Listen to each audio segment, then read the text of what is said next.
How to fix no service on your iPhone. So first of all, turn your airplane mode on for about 10 seconds and then turn it off again. This forces your iPhone to reconnect to cellular network. Now open up settings, scroll down to cellular, tap onto it, and make sure cellular line is turned on. After that, restart your iPhone.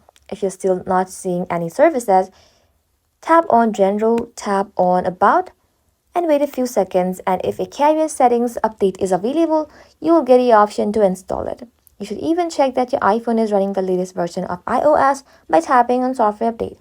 And if any update is available, tap onto it. If you use a physical SIM, remove it and carefully reinsert it.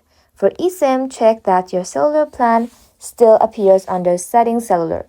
If nothing works, you can simply tap on General, scroll down to Transfer Reset, and then tap on Reset. Select Reset Network Setting. Just remember this will remove saved Wi-Fi network and password. And finally, contact your carrier to check for an outage or account issue. Thank you for watching. If this video was helpful, consider subscribing to our channel and liking this video.